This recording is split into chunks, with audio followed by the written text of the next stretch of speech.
Okay, so heads up, I gave this in one of my classes. So here's how it goes. Look around. Do you feel out of place? Have you ever been the minority in a given environment? When you're part of the majority, you have no consciousness of what it is to be in the non-majority community. This nation preaches that we are a country where our basic values include freedom and equality. The Declaration of Independence states we hold these truths to be self-evident that all men are created equal, that they are endowed by their Creator with certain unalienable rights, that amongst these are life, liberty, and the pursuit of happiness.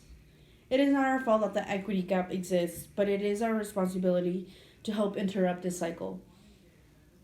As a person of color, I know what it feels like to be racially profiled by the sole fact of having brown skin. Microaggressions are like mosquito bites. Only those who experience it knows how it feels. Today I will talk about the benefits that all students will have if we all do our part, little or big, to help create alliances and create new bridges of diversity to help end the equity gap. This nation has faced for centuries and still continues to do so, intentional or unintentionally.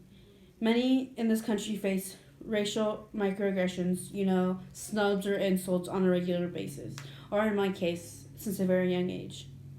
Was it the elementary school staff member that thought I only spoke in Spanish? Or is it the personal finance teacher I had in high school who thought it was bizarre that certain students took off of school during this winter? Or was it the librarian who assumed that I was going to Mexico after I requested a physical copy of a math book after my high school switched to online PDFs? Is it the high school classmate that told me not to speak in Spanish in the hallways? Or is it the store workers who constantly ask if I need help? Yeah, I have worked in retail, and this is usually a procedure that is asked to customers that are suspected of stealing. How is it that my skin color defines who I am in a society? As a person of color, the equity gap is something that stands out to me and gives me passion to help speak on. Today I will talk about the previous history that has helped shape this equity gap in America. I will talk about how the equity gap looks in American workplaces, and I will talk about how the student body can help close this equity gap. Let's start by discussing the American society that has helped shape this equity gap. Racial laws and racial segregation systems have done so, which was exemplified through the Jim Crow laws that began in the late 1800s and lasted until the mid 1900s, where these laws disrespected humans when colored people were strictly divided from whites, where physical torture and beatings were part of this system. The Jim Crow laws system operated in southern states where anti-black laws were in place.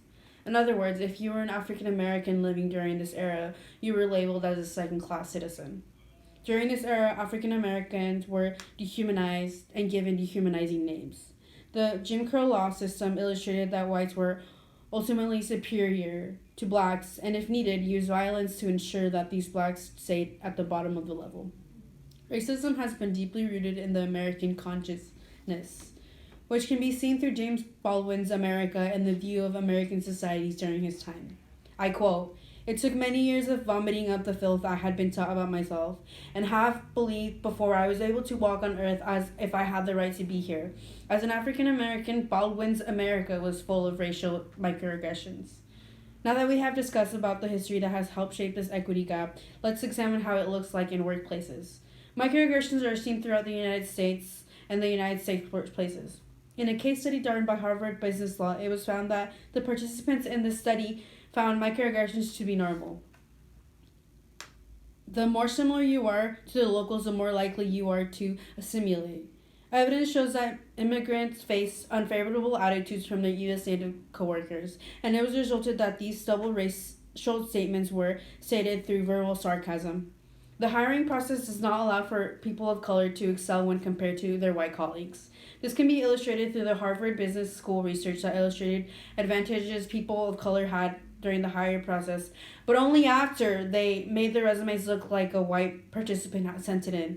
This research showed that African Americans and Asians had more success getting job interviews when and after whitening their resumes. Thus, the idea that race plays a higher chance in you getting hired Now that we have talked about privileges that exist in the workplace, let's talk about how the students at Oregon State can help close this equity gap. We as the students can do our part in help creating diversity to help exemplify equity. As students, one can go to any cultural center, for example, this is a Chavez Center, and ask for a tour guide. On these tours, the students can get informed with the history of the center while getting informed with the space. This allows for students to get familiar with new spaces. The official Cultural Resource Centers page on OregonState.edu provides the ideologies of what cultural centers provide and bring onto the campus. Much like being dedicated to fostering an inclusive community at Oregon State while being committed to illustrating social justice and liberation of all people, regardless of their racial or ethnic backgrounds, gender, sexual orientation, religion, socioeconomic class, age, or physical abilities. Which further illustrates how the cultural centers can be space for one to get familiarized with and help shape new cultures while having a positive impact on the campus. Another way Oregon State students can help close the equity gap is by buying people of color clothing, where a former Oregon State student runs a company in order to express and educate people on microaggressions. The line of clothing is more than just a clothing line. It is an experience, a strong, bold, and expressive experience. People of color clothing reflects on people's cautious behavior. People of color want to help create confidence, community, and culture. These clothing artifacts act as a form of expression while having an educational aspect to it.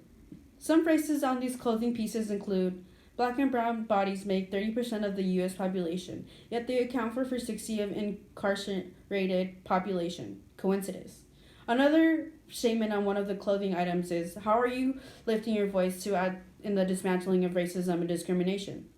And lastly, our final example is, 1. What does it mean to be white? 2. How often do you think about being white? Or 3. How would your life be different if you weren't? Now that we have seen how Oregon State students can help shrink the equity gap, let's recap. I have now discussed on what we are working for to help close the equity gap. But who will it benefit? The person that doesn't get hired because their last name sounds of Latin descent? Or will it be the person who gets racially profiled or accused of stealing due to the sole fact that their skin color tells their appearance and they're already identified without even speaking a word?